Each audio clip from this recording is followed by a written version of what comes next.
Welcome to Get Sports Focus. This is GSF Weekly. We might as well do this as a GSF Daily. Been busy this week. Parker 3 kicked it off last Saturday when we talked to him. Anyways, what's up, Coach Andrew? Not much. How we doing? Doing good. See the big news with Reggie Bush. Congrats, Reggie Bush. Congrats to our guy, Reggie Bush. Actually, I don't even know Reggie Bush. What's going on with Reggie Bush? He got his Heisman back. Oh, he did. Oh, wow. Nice. Okay. Congratulations. California guy. Yep. That was those were definitely golden years. Yeah, but that kind of kicked off, what is now happening now. Yes. That was like the start. I think we're supposed to talk about that a little bit today. So let's dive right back into it.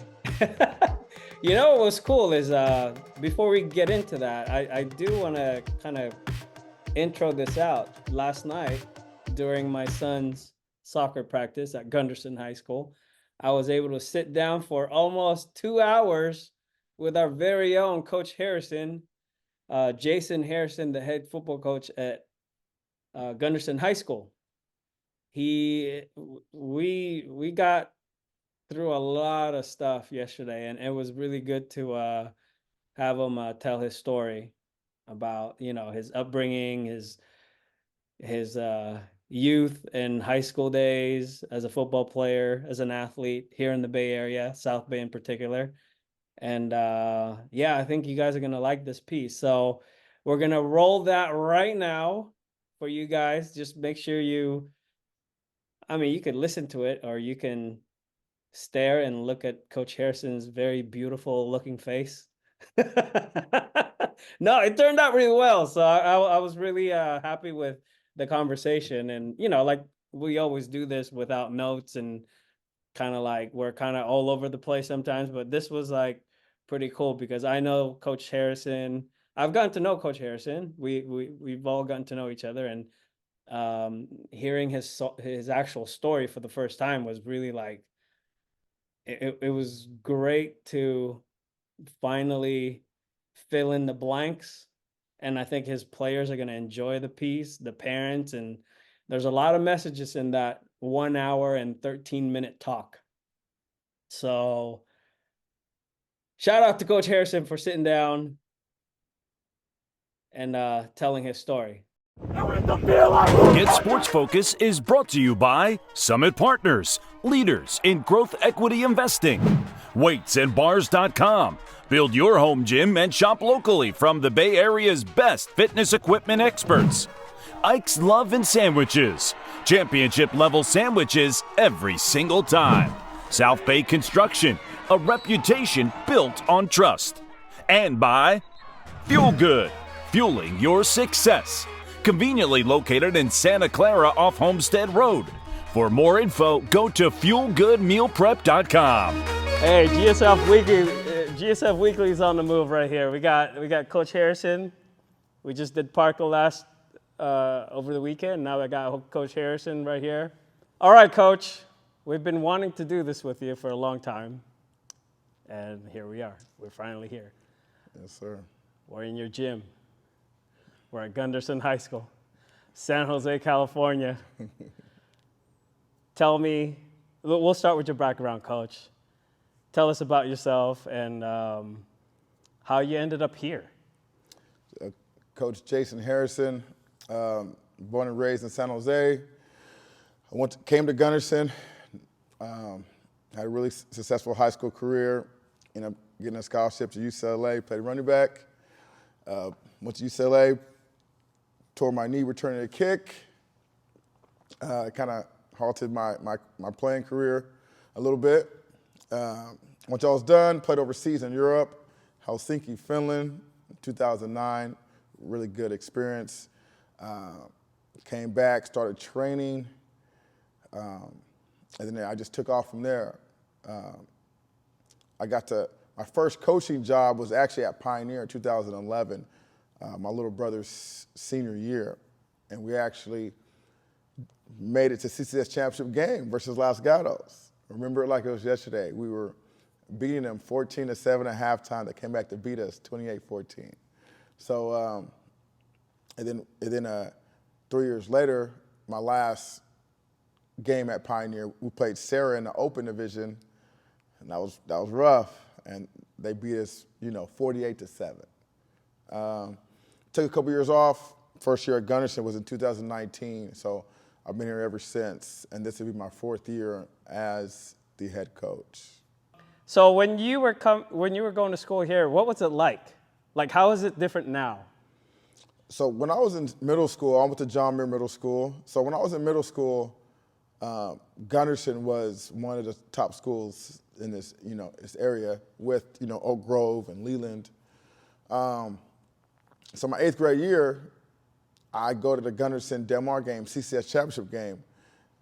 Gunderson loses 13-12. And so I already knew what I was getting myself into coming to a program like this. We had, pedigree, we had coaches, we had athletes, and that were getting out every year. So my first year here, I looked up to all the varsity guys, and I was intimidated by the varsity guys.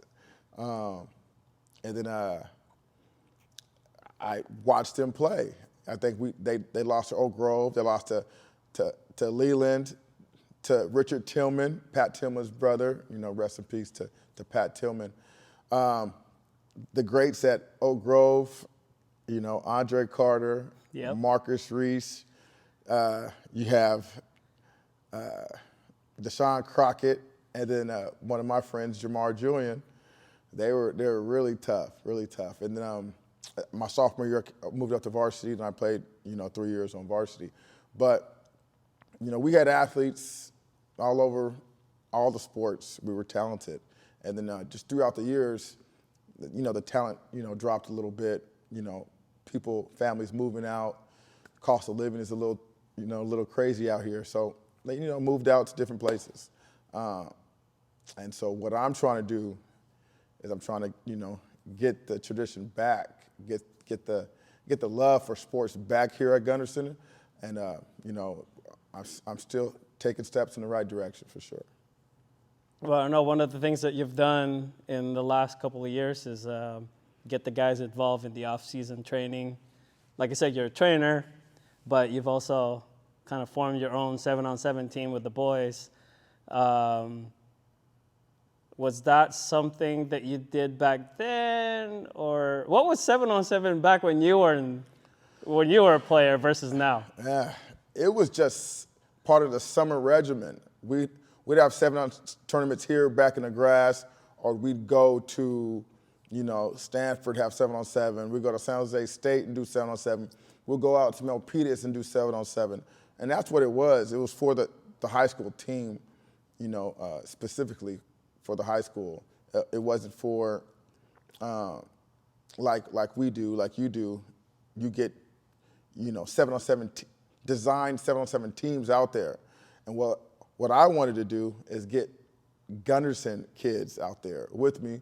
It's my offense that I'm running, my defense that we're running, and get out there and get the guys staying active and just trying to remember the plays and just improving, especially for my quarterback, Andrew. His offense, our offense, dial in, make the right read, make the right throw. And it's been pretty fun and successful the last 2 seasons. Yeah, I like Andrew. I've seen him grow. And Andrew, we're expecting a lot from you this year. Right. Oh, yeah. He's going to be a junior or a senior? He's going to be a junior. Wow. So he's sophomore, yeah. And there's no one I yell at more than Andrew. It's all good. It's all love. It's love. Now, rewind it back to when you were a high schooler here. Talk about, I think one of the most interesting things that we could talk about is how you ended up getting recruited. How did that whole thing come about? Okay, so it started at, I want to say, Sac State camp my sophomore year. And back then, the whole team would go to camps. And so we did a whole team Sac State camp. And that was really fun. We get out there going against teams from Sacramento area, Nevada or Reno teams. And, we out there training and competing, get to know the players and coaches, and then we go at it. King of the hill drill. Let's go, 4 plays. You don't score, you're out. Winning team stays on. And so that's what we did. And Sac State was actually the first school to give me a scholarship my sophomore year. And after that, I took off. I was a sophomore in varsity, played running back, played slot, played free safety, played corner. So, my Coach Boulding asked a lot of me, and then I did my thing, and I got recognized. After that, after my sophomore year, I went to the Nike camp, I believe at Stanford, and I did really well, especially the one-on-ones with the linebackers. They couldn't cover me. And so going in my junior year, I ended up having 1,500 yards rushing, in the A-League, playing against Valley, Christian, Oak Grove, Leland, Lee, all the top schools, during that time, going to Nike camp again, and then into my senior year, ended up with 1,800 yards rushing, so capped off my football career and was able to receive numerous offers, probably over 100 D1 offers. So, it's pretty cool and pretty accomplished. Did you save those letters, Coach? I have them somewhere. I got them somewhere. He's got a shoebox full. Yeah. No, that must have been crazy. So when you say back in the days, what year are we talking about? So I graduated 2001. So I graduated high school 2001. So 98, 99, 2000, sophomore, junior, senior seasons is, and that's when my time here at Gunderson. That's about the time when the internet was kind of like starting to come out, right? I think. Yeah, we had pagers. I had a pager back then. Hey. Just dated myself. 43770. Hello. No, I think it's great because I know a lot of kids are going to be interested in like how the process was back in the days versus now, and hopefully by the time we end this, they'll realize how spoiled they are. Yeah. Right. Right. So you got recruited from being in person at the camps, and there was no YouTube back then. Right. Right. No YouTube. It was a VHS, or Yep. how did you get your stuff out there? Well,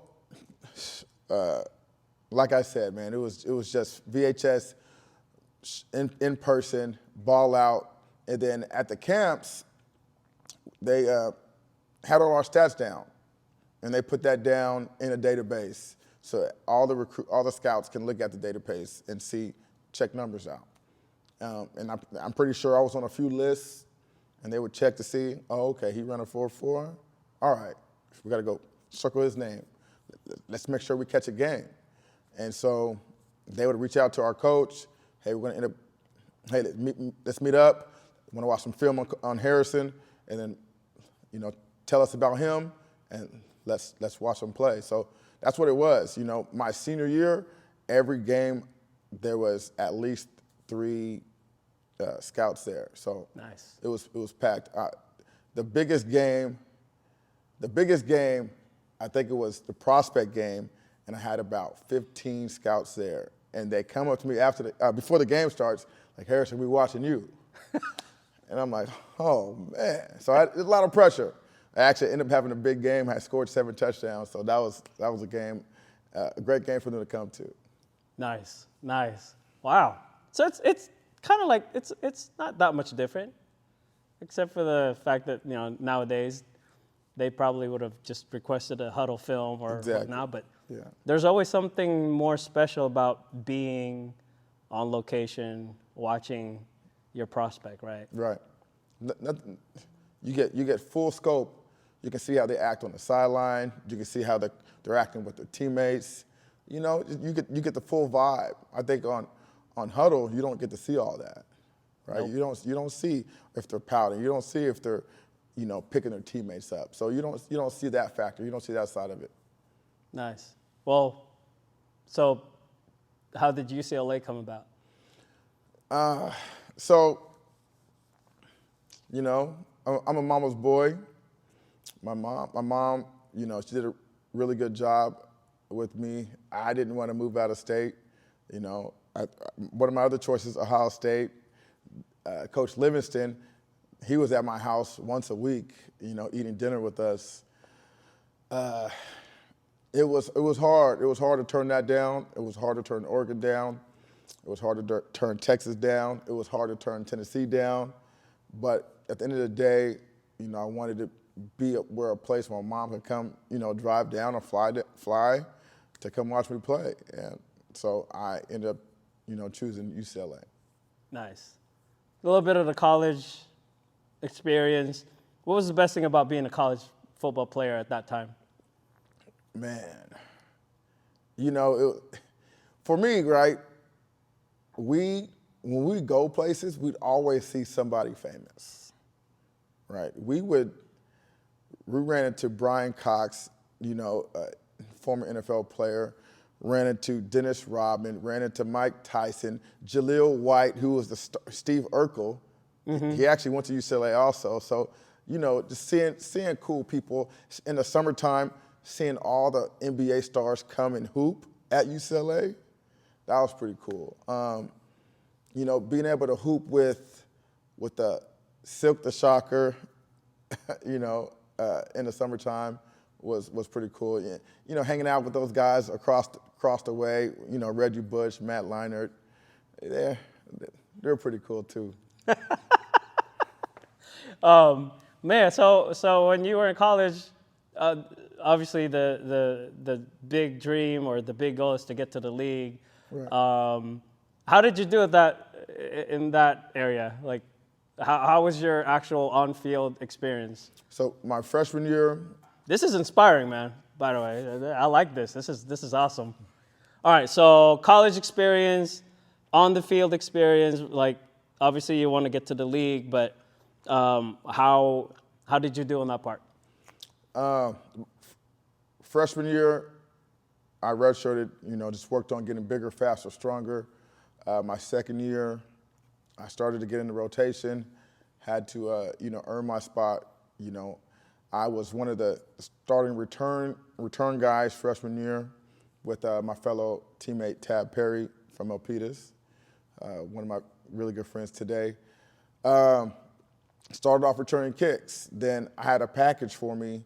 They had a package for me, third down back. I'd come in and be our receiving back because I had the best hands on the team for sure. Out of the running backs, yeah, for sure. And then, Coach Toledo had a seniority style method.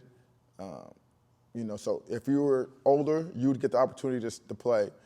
And we all thought we should be playing. But unfortunately, later in the season against Washington State, I'm returning a kick, and then I tear my knee. So that kind of halted my pursuit to the NFL because I didn't know if I was going to play football again. So it was a really bad injury. I tore my ACL, my LCL, my hamstring, my meniscus against Washington State. So it was definitely a tough blow. Damn, I thought you meant like just one. That's the entire knee. Dang near, yeah. Jeez. Was it like during the play or? Yeah, I returned a kick, return right, I plant, and then I seen a hole. I was gonna score. It looked like I was gonna score, and I got hit from the side, and then my knee hyperextended backwards. Oh. And then I fell to the ground. So damn. It was on TV. You can hear me scream. You have the clip? I do. I do. I've watched it so many times. Oh man. I watched it so many times just to see if I can do something different. Damn. What's your mindset during that whole recovery process? It was tough because. What year were you? I was a redshirt freshman. So that was like your freshman year. So I redshirted the first year. Yeah. The second year, yeah. It was rough because they were like, the doctors are chatting amongst themselves, and then they're like, I hate that. it's going to be tough for him to play. And, you know, I can hear him, you know, I'm like, what? And it's crazy because it's the first time I've been injured, you know, playing since I was 8, first time I've been injured.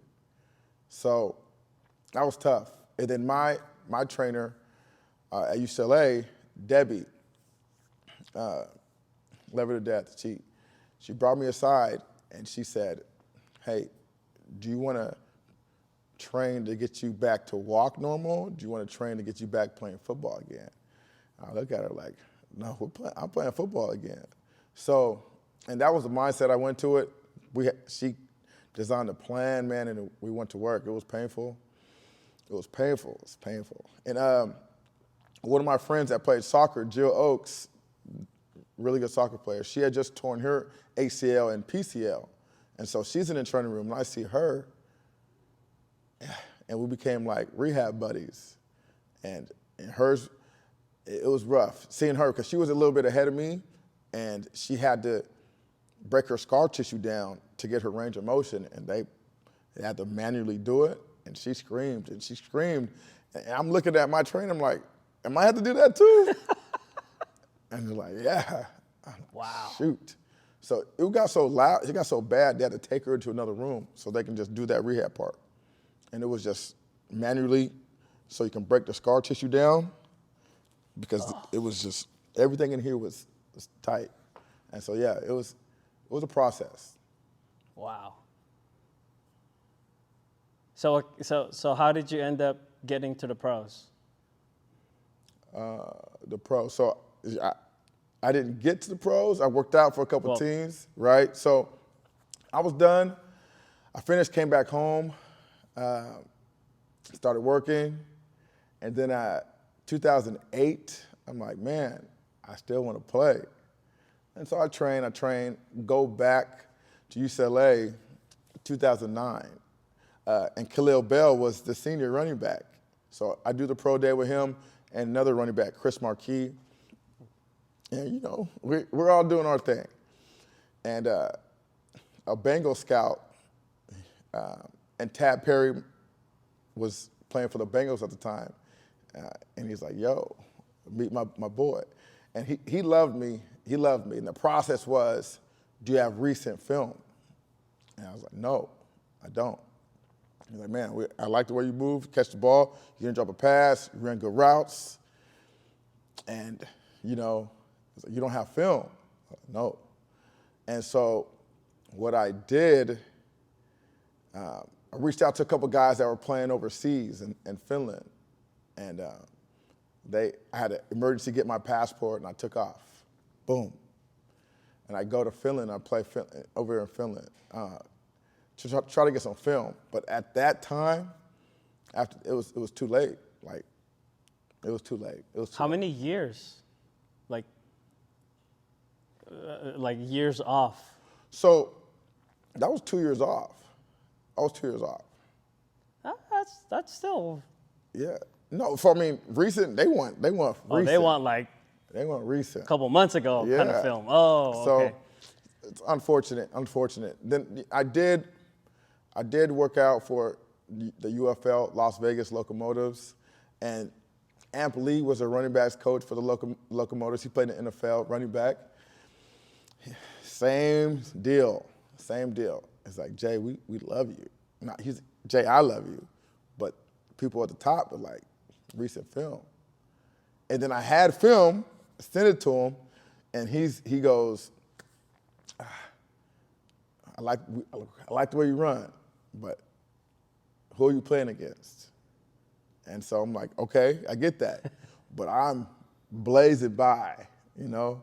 I'm doing what I'm supposed to do against my competition. So, and that was my thing, right? And they ended up going with J.J. Arrington, who played at Cal, who played in the NFL, and so they felt he was more credible instead of me. Did you ever thought about I don't even know if the SaberCats were already invented back then, but I mean, you talked about the USFL. Mm-hmm. Is it USFL? UFL. UFL. United Football League. That was back in 2009, 2010. Yeah. So I did. So I did work out for the San Jose SaberCats. My agent did go take me to the Kansas City Brigade, right? And I killed the Kansas City Brigade, right? I killed their workout. And this is when my buddy Jared Page, UCLA Bruin, Kansas City Chiefs, and I told him I was coming out there. And so he's like, come on. So afterwards, got the chance to eat dinner and stuff with him. They fly me back, and I work out again. And they're like, we're going to sign you. We're going to sign you. I said, okay, cool. And then their team folds. The Kansas City Brigade folds. So, you know, when you say unfortunate, I was unfortunate. So, Man. You know, that's the way it goes sometimes. But I love how you're smiling about this because it tells me that you gave it 100% until the end. When did it end? When did you finally say, all right, enough of this, I'm moving on? Oh, he's not done. So, you know, I also stuck around, you know, a few years for the minor league football semi-pro. My first year was 2009 with the Pacifica Islanders, and they were one of the better teams in the nation. And I'm in the Hall of Fame, so I'm in the minor league football Hall of Fame. Nice. Yeah, so I got inducted 2018 in Las Vegas. Yeah, so I did that. But like 2015, less than that. I knew I wasn't going professional 2010.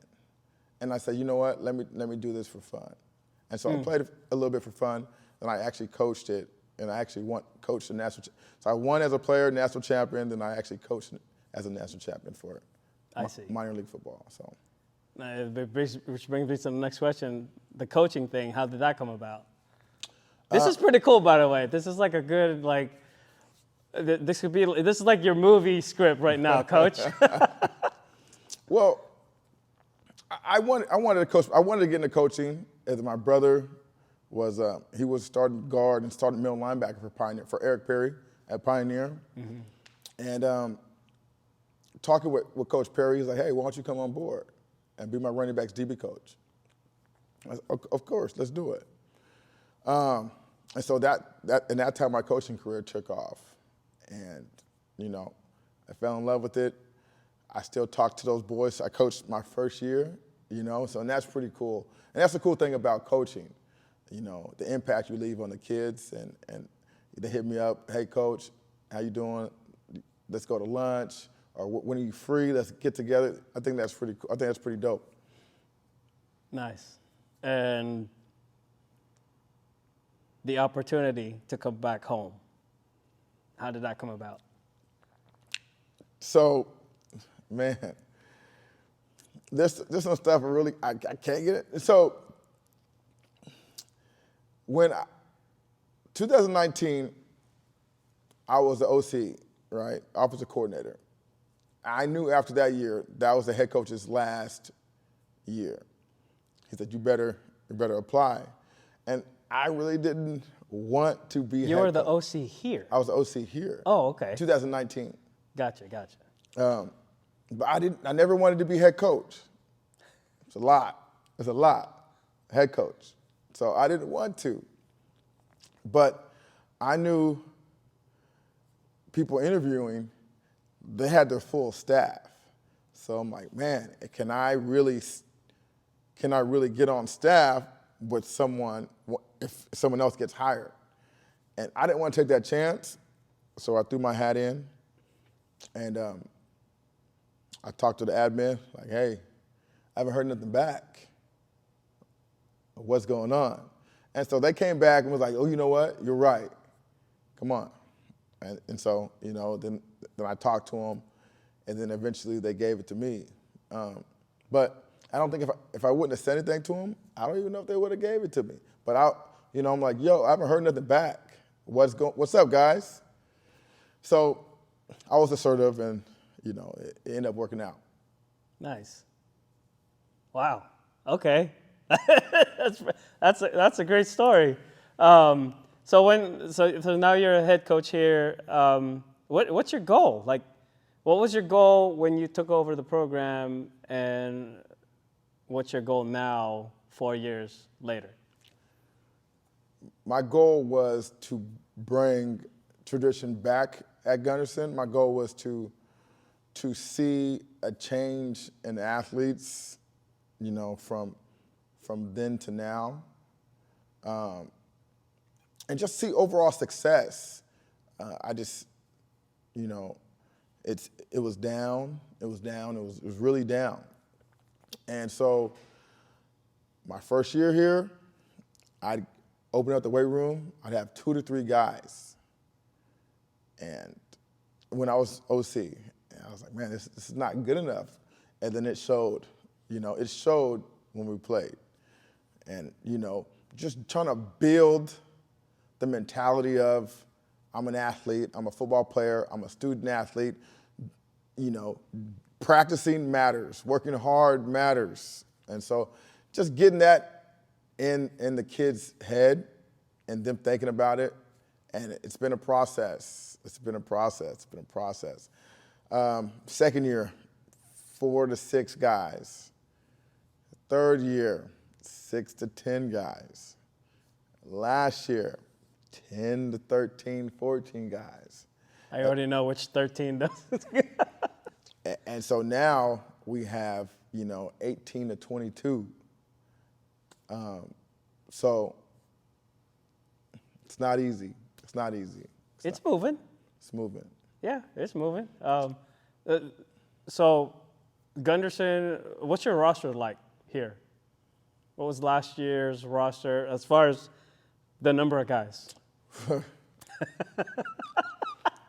So we have about, we took our JV team out last year because we didn't have enough JV freshman and sophomore guys.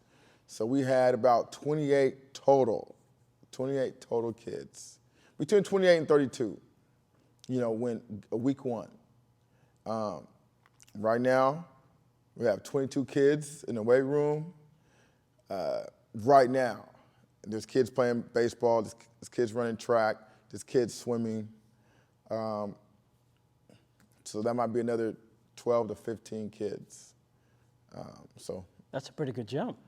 It's a big jump. So I'm looking forward to it. So why do you think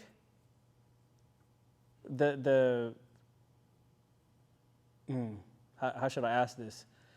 Because when you were here, it sounded like there were dudes here. You were definitely here. But what do you think happened along the way from like 04 to, let's just say 2015, like 10, in that 10-year span? Mm-hmm. Like, how did things kind of started to change around here? There was a lot of turnaround in the coaching staffs. Number one, I think coaches weren't here that long to build. And families moved away. More and more athletes moved away because of cost of living. And that's just a general area, right? You're not just talking about Gunderson, No, you're talking about overall, everywhere in Silicon Valley, really, will move to the valley, move to Sacramento, move to the valley, towards Fresno, Merced, because cost of living out here is pretty high. You could talk about the private schools too, Coach. It's all good. Yeah.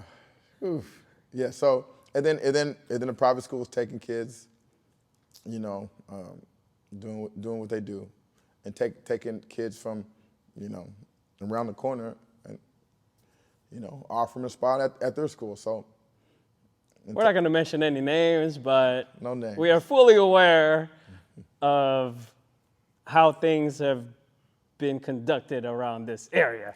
Let's just say that, yeah. Coach. Hey, I'm a public school guy. I love private schools too, but I do think like it's really the family's decision, right? And But right now, I think there's a movement that is on the come up when it comes to families choosing public school over private, especially some of the more talented ones. I'll give you an example. Moose was definitely a standout 8th grade, 7th grade, 8th grader. Right. He went the public route, and he's headed to Washington. He was a GSF All-Star, 4-year varsity player, I believe, at Wilcox. We're going to be talking to him later on this week, but as a coach of a public school here in San Jose, what would be your pitch to parents to have them at least consider Gunderson or any of the public schools around here? I could talk about this all day. If you want your kid to go to a 4-year, you do not need them to go to a private school. It's not the case, right? Obviously, grades matter. Obviously, abilities matter. And you got to have talent. And they have to shine. They got to be elite, right? They want to go that route. They got to show on tape. They got to show on tape that they're fast. They got to show on tape they can tackle. They got to show on tape they can score touchdowns. They have to show on tape that they're impactful. And then do the normal, go to camps, test your 40, get your vert, get your bench. Your kid will get recruited wherever he goes. It doesn't have to be just private school. And I think that's the narrative of parents being brainwashed into thinking that's the only route for their kid to go or to get to college. I love that. That's going to be a standalone clip right there, Coach. You might go viral with that clip. Now, you mentioned all those things. What's your take on development, like athlete development? Do you think a kid that is average height, average weight, can turn into a close to an elite athlete by the time they're a senior? 100%. 100%. It's just not going to be every so often, right? It has to be constant, it has to be consistent. You can't work out once every 3 days and think you're going to be elite if you're average. It's not the way it works. It's not the way it works. You have to be, your mindset has to be focused, and you're going to get better, right? It's doing the daily stuff. It's putting in your daily deposits each and every day, right? I tell my kids this every day. How much did you put in today? Your daily deposits. I just got shirts made. Put in your daily deposit. I got to get one of those shirts. I got you. I got you. I got to represent. Yeah. I'm trying to I have a collection going with all the schools. No, that's crazy, because since we started doing the 7-on-7s, and I know I talked about this with Coach Andrew, in our experience, when we started, there were 2 athletes that we met as freshmen. One passed the eye test, the other one also passed the eye test, but when it came down to performance on the field, this was a tryout. It was clear that athlete A was a much better athlete than athlete B. And the only thing they have in common was they were making plays. But athlete A was making it look easy. Athlete B was putting in the effort. 4 years later, athlete B is headed to an SEC school. Athlete A, I'm not exactly sure where he's at. I think he's going the JUCO route. Okay. But 2 different backgrounds, 2 different schools. All the resources available is right there. Something's going on outside, Coach. doing donuts in the parking lot. Really? We should go out there with the cameras. They have automotive here at Gunderson High School. They're just testing the engine. That's it. That's it. That's it. Oh man. But yeah, so all right, it's gone. What were we talking about? See, that messed me up. Athlete A and B. Athlete A and B development. So I mean that whole thing right there says a lot because we actually follow those two athletes pretty consistently throughout their journey. They're seniors now; they're graduating. But since we started sevens, and this is now your second year, we're about to wrap up this Sunday. We'll talk about that. Have you ever ran into an athlete where you're like, man, if I could just have that talent on my squad, we would be 7-3. Yeah. Yes. Yes. And, you know, I see a kid or a kid plays on my sevens team. I'm like, man. Or if I just see, oh, he's good. He would have 2,000 yards receiving. You know, in our offense, because we throw, we run, we throw. You know, we take what the defense gives us. But when I see talent, oh yeah, we talk about him. We talk about him. Okay, he's good. He's gonna be good. He's gonna be better in a couple years. He's only a sophomore. Shoot. Yeah. Can't wait to see, because you know these kids we follow. Oh yeah. Okay, we see talent. We like to keep updates on them and see what they make of themselves, right? And it's up to them. It's up to them to get out what they put in. Yeah, I think a lot of people don't know that a lot of coaches are connected. You may be in rival schools, but you guys still talk behind the scenes. And if you do see talent, you support that and you do mention it, like, word gets around. Yeah. I'm sure you're connected with UCLA and, they know you're down here and they ask you, like, who's down there, right? Yeah, so Coach Foster, he's a new head coach for UCLA. I play with Deshaun Foster. Every year he's, Jay, who's up in the Bay, right? And, they have a standard and, I'll shoot them.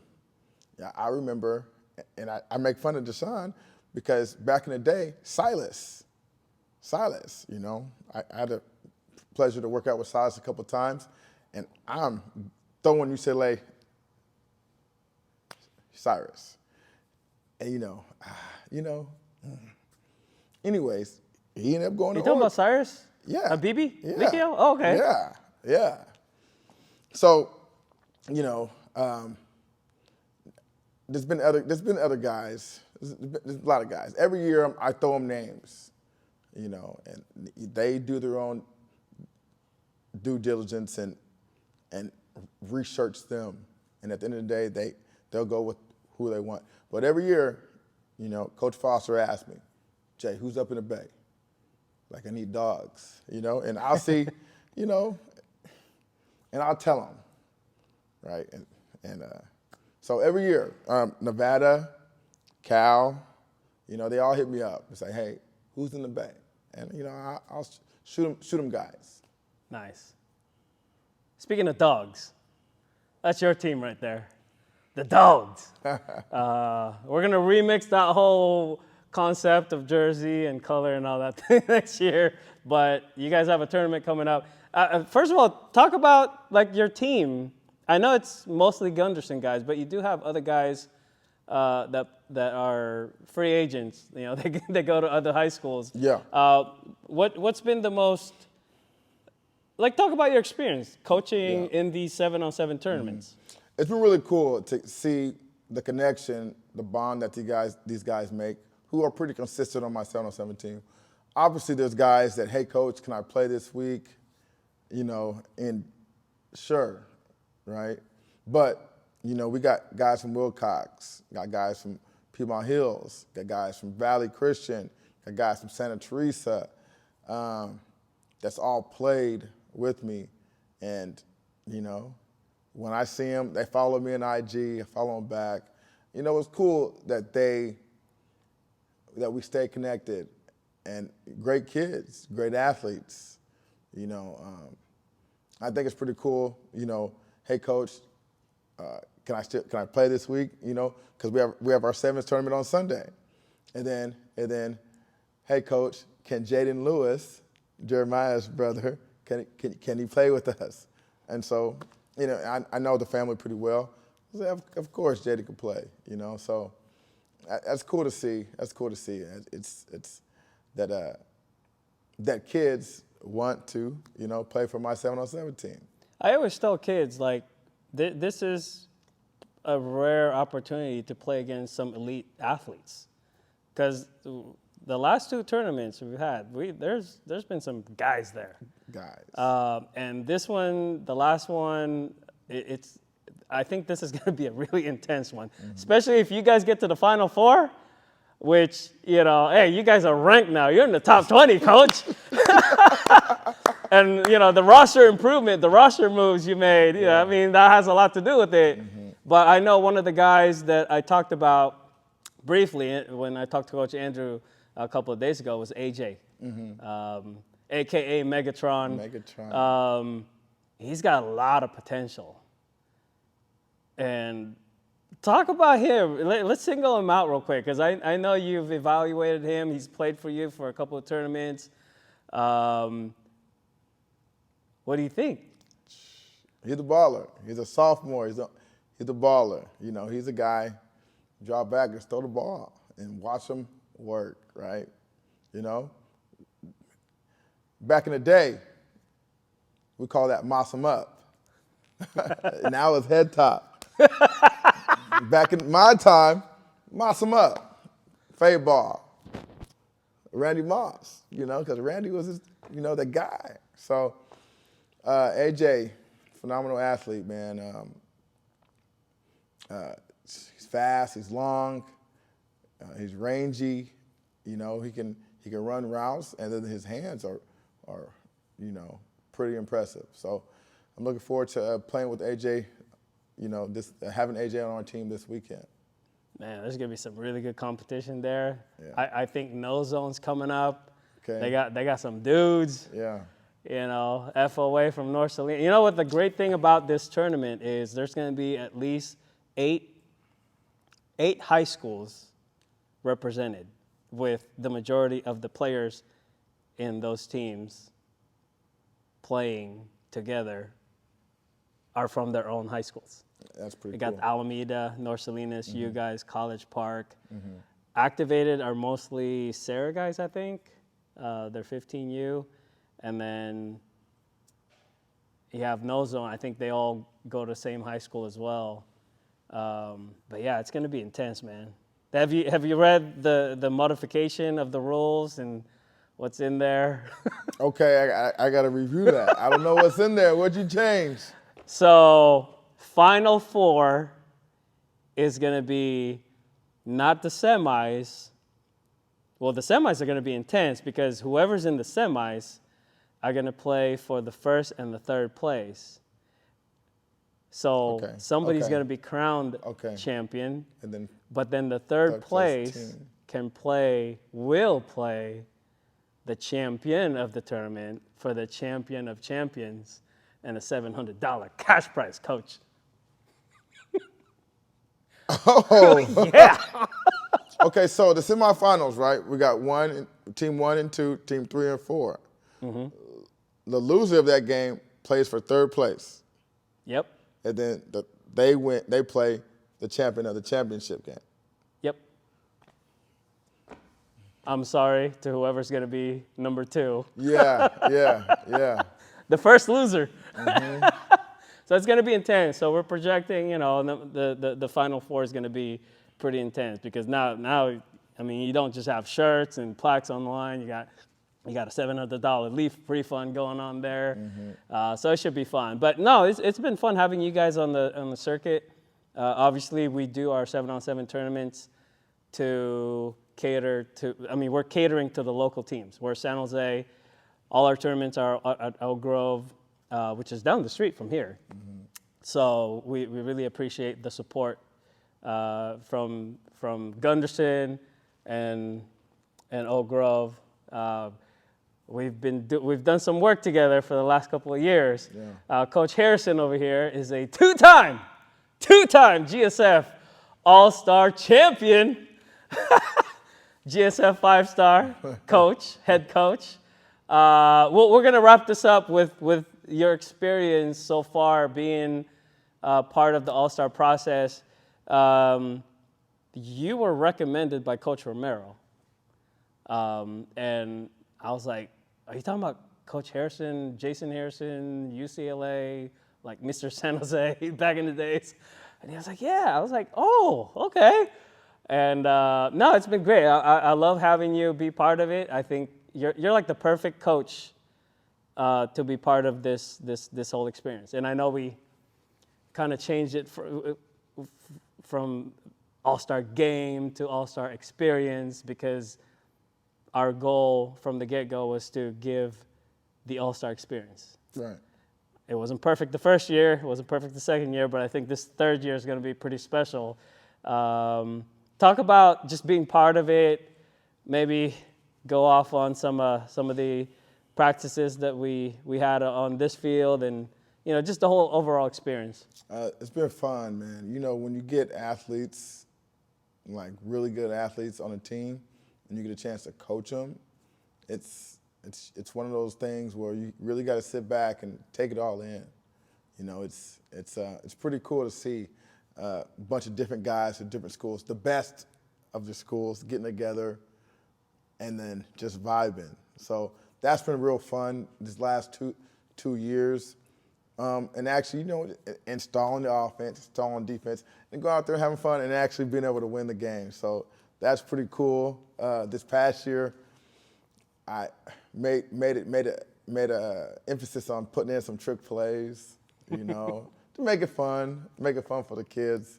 And so just being able to have athletes and be able to execute in that 2-week period is pretty cool. Yeah, we had stars. The first year. Talk about the first year, though. I mean, you had no idea what was going on.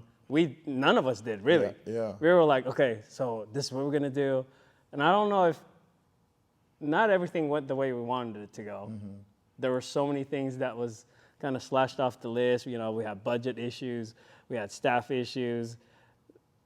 The kids were not an issue because we picked the kids with the GPA. Right. What did you think of that whole requirement thing? I think that's awesome. You want to play, we're student athletes. We should hold ourselves to a higher standard, and 3.0 is not really hard to get. So 3.0 or better, right?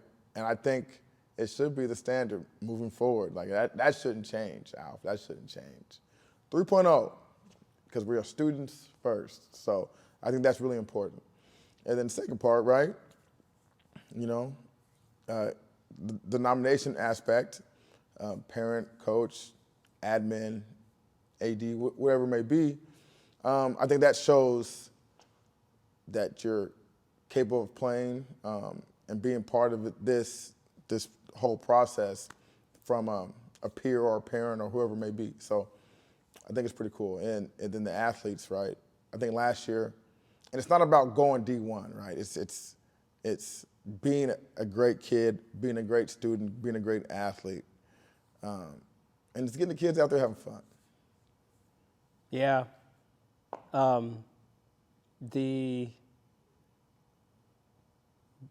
The whole idea of having the coach or a coach, admin, parent, nominate the athlete was to kind of get rid of the whole favoritism thing. Because I'm sure if we just talk to the head coach and be like, can you give us nominations for the All-Star game? In a way, you're kind of handcuffed or limited to like, well, I can only nominate how many? Mm-hmm. So that kind of took the pressure off the head coach when it comes to the nomination. Right. But when you finally met your players, talk about the first year.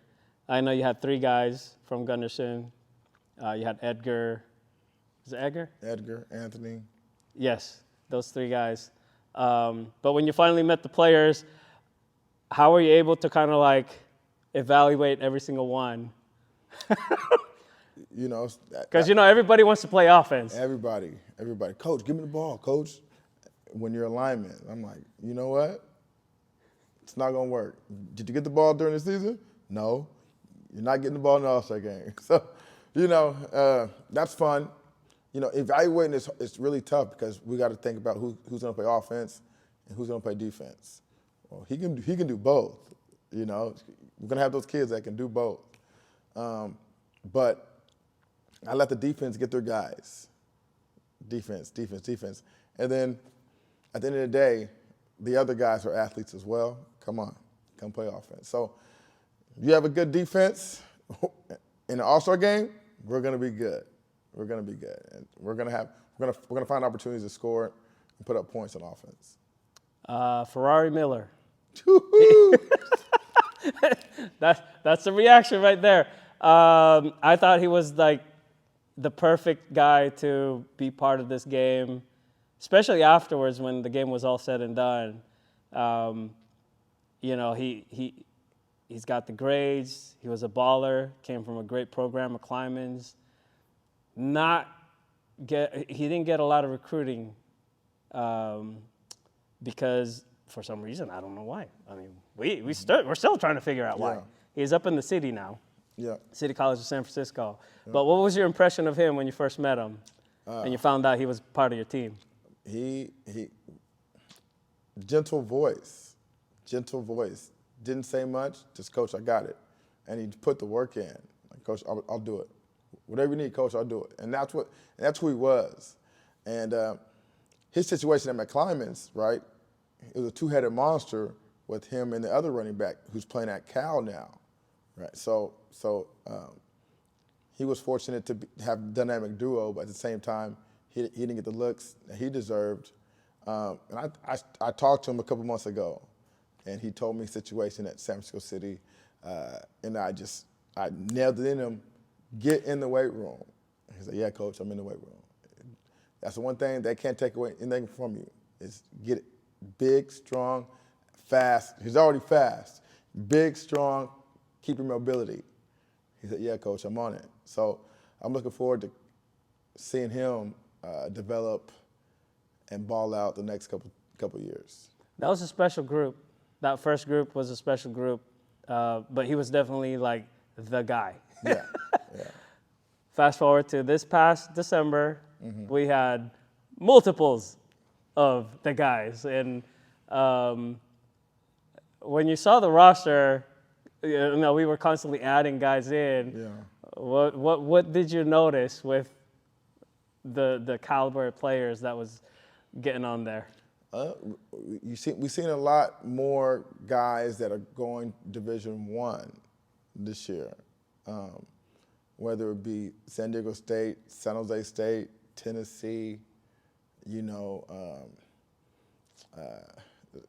Army, more D1 caliber type guys, and from top tier programs, St. Francis, Sarah, De La Salle, all those big time programs. Unfortunate, Los Gatos had a few guys, but they opted out. I'm looking forward to getting those guys in this, also. I think it'd be good for them.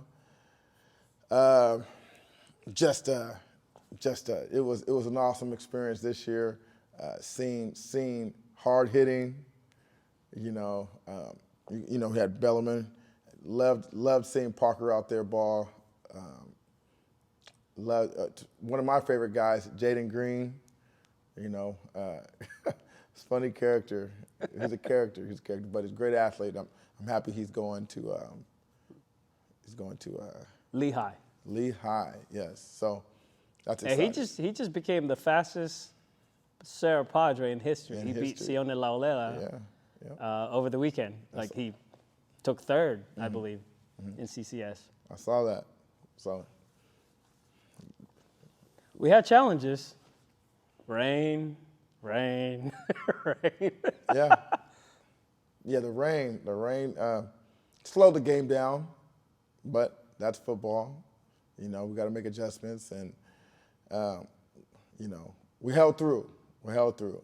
Late in the game, we came out and just run the ball, run the ball, run the ball. And then we had a play where let's take the safety because there's only a little bit of time left. So a little sloppy towards the end, but we took the lead early on and we held on to it.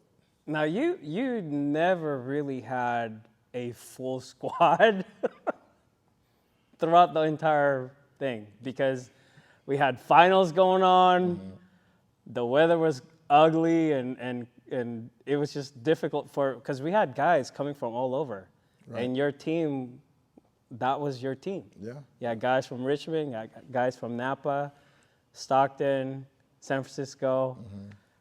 You had the all-star team. Yeah. At one point, I was looking at you, and I'm like, oh, how is he going to do this? Can't install any offense or defensive plays. But you were just like, all right, we're going to do this. you were just going through it. You weren't concerned. I wasn't concerned. You know, the main thing with football especially, the lineman knows what to do. We'll be okay, right? And I had a couple good O-line coaches. So you know, I'm in good hands. I was in good hands. So it was, you know, when we didn't have those guys, all right, we're linemen, make sure you guys know what to do. Because we can just say, hey, run a post. When he sends you, come in motion. That's easy. That's easy. So it was mainly for the linemen to actually be able to execute and get the double team blocks or reach block, whatever it was. And so we were able to execute, you know, to the victory. Your coaching staff, one of the things that was cool about this whole experience is that you were able to put together your staff. It's kind of like, okay, you're the head coach, put your staff together. Yeah. So, and you pretty much have the same kind of staff. I think you're pretty consistent with a handful of guys, but mm-hmm. who were your guys this year? Okay, I had Josh Vesperis, he was coaching defense. I had Doc McCoy, he was my DB coach. I had Sal Washington, he was my running back coach. I had Sione Umafuke, who was my D-line coach. Coach Duff was my O-line coach, and we're on the same page for a lot of stuff. So we were locked and loaded at every position, really. Yeah, no, it was a great experience. Glad to have you on board. Going for thirds? Going for thirds. For thirds. Next year at Gunderson High School. Coach he's put the bid in. It's like, hey, home field. I think I've earned it. I think he's earned it. We're gonna look into it. But so moving forward though, Coach, I know we got a big tournament on Sunday. Sounds like you got the roster.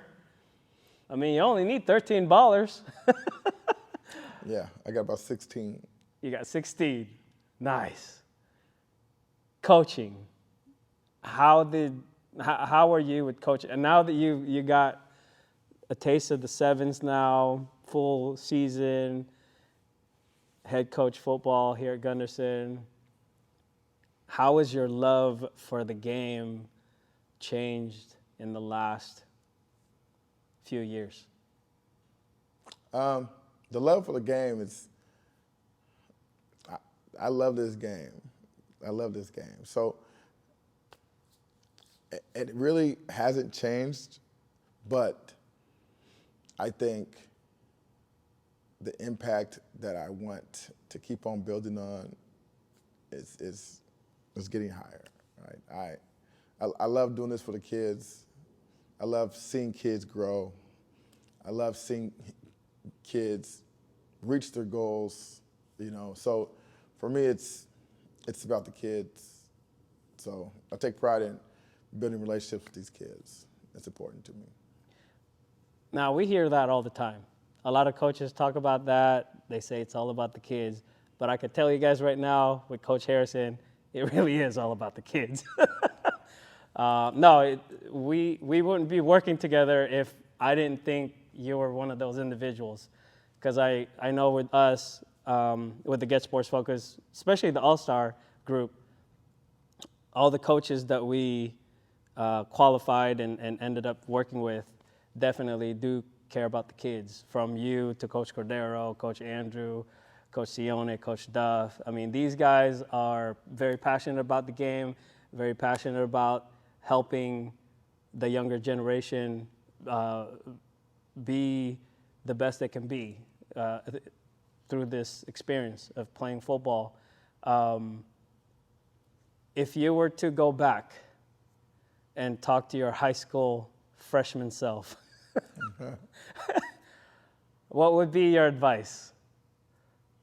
Man, we kind of skipped. We didn't even talk about like the lifestyle of these kids nowadays. Right. But can you see yourself going through the same experience and going through things the same way if you were living, if it was like right now? It's easier now. I think workouts and fitness has evolved. I think it'd be easier now. You know, so I would say work harder than everybody, right? When I was growing up, right, I'd go to the park. We'd hoop all day. We'd go to Cherry Park. We'd go to Woolligan Park. We'd go to Pine Park. We'd go to Camden Community Center. You know, we'd go hoop and we'd run, 24-hour fitness, and we'd go run all day. That's because you didn't have a phone. You had a pager, coach. Pager. So we just, come on, you know, have my water jug of water or whatever it was.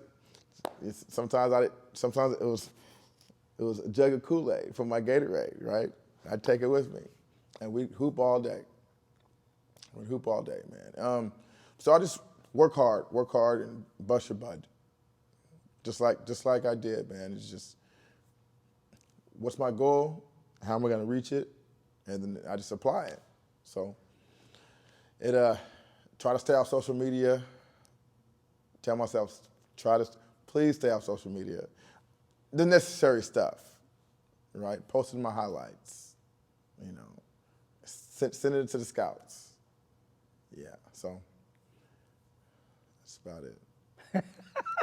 and then, you know, and try to enjoy yourself, man. Have some fun. Be a kid. Yeah. Is there anything important that we haven't talked about? Where did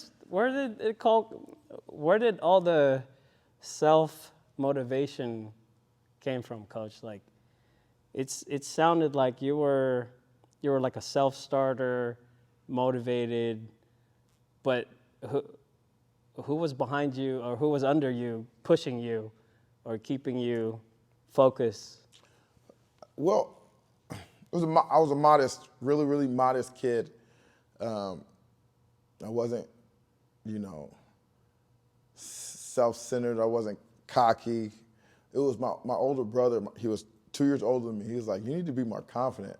And I was just like, I'm not good enough.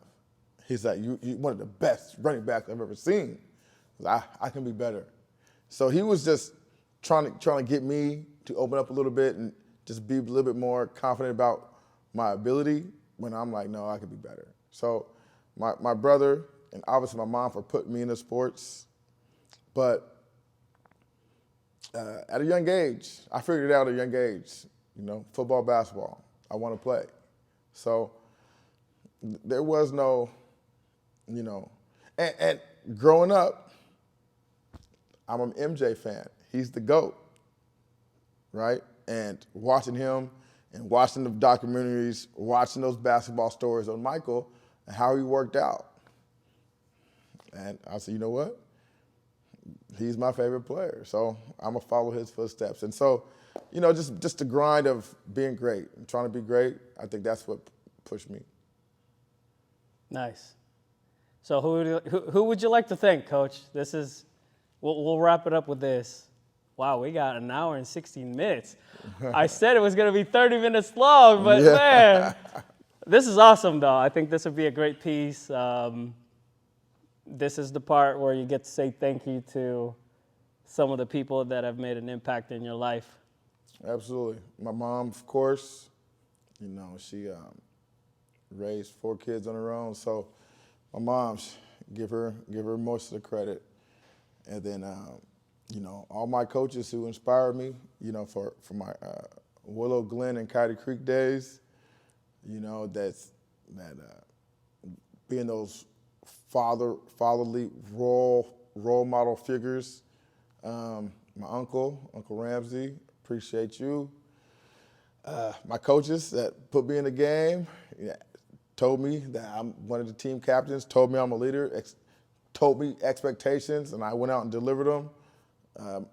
All my UCLA coaches, coaches I've coached with, the coaches I've played under, appreciate all you guys. And we're going to keep on doing this thing, man. We're going to keep on going. Nice. Now, looking ahead, Coach, bonus question. There's always a bonus question. Here we go. What's the ultimate goal with this coaching thing? Ultimate goal is to build. Obviously want to be successful. And I give a lot of credit to Coach Meningo from Overfelt. Last year, I was questioning moving, elsewhere and taking other opportunities. And he looked at me and said, why? Why would you do that? Is Gunderson better now than when you first started? And I said, yeah. Why would you leave? So it's a process. And Meningo said it's a process that's took them 6-7 years. And I was on year 3 last year. Now I'm on year 4. And I see the fruits of the labor that I've put in, that we've put in. The kids, 20 kids in the weight room, getting better, stronger. So thank you, Meningo. But just to see growth, man. Growth in me. Every year I reflect on myself. I can do this is better. But I want to see the brand of football wherever I'm at grow. So and that's what I expect this year, and I want to keep on doing that. Do you have aspirations to coach at the next level, college and beyond? Or is it like, job's not done, I'm staying here until, and then I'll move on? Job's definitely not done. It's definitely motivating. Last year, we missed CCS by a game. And then 2 years before that, we missed CCS by a game. So it's definitely, we've been close. We've been close twice. And that's definitely something I want the kids to experience, especially before I think about going elsewhere. So yeah, job's not finished. I want these kids to experience something that they can think about, to years to come. So that's definitely on my radar, on my list for this year. Now, let's just say an opportunity comes along. How tempting would it be to take an opportunity that is very good? I don't know how else to just a different level of opportunity. Yeah. Because honestly, dude, I have talked about you to other individuals that I know that I'm connected to, and I'm like, Coach Jason Harrison is a great coach and should be coaching at a program or in an area or in this league, that league. Nothing against Gunderson, but I just see it's basically like high school kids. Like you see a talent, it's like, man, I would love to see that talent in this environment. Mm-hmm. Like similar to that. Yeah. So I had the opportunity this offseason to really consider elsewhere at a few, but ultimately I decided to turn it down to stay at Gunderson. Reason being is what we talked about. Job's not done, and Coach Meningo helped me out a lot.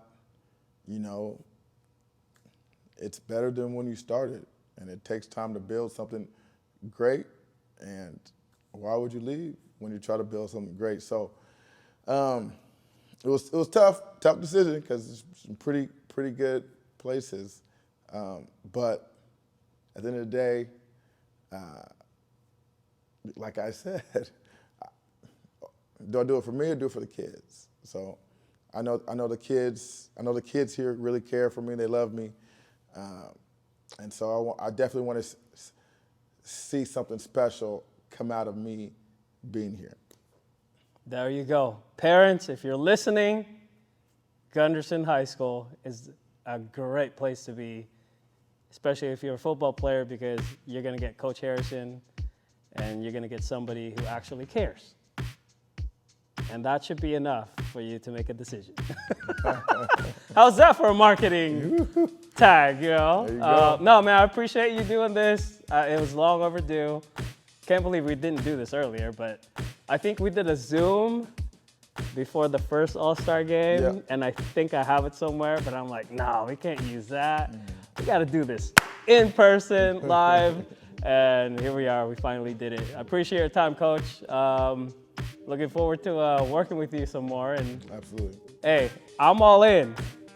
Whatever you're doing here, I'm all in. I'm here to help. Let's put the South Bay back on the map. Oak Grove, Gunderson, you know. I'm excited, man. Yeah. I'm excited for what's to come. Thank you. Thank you, man.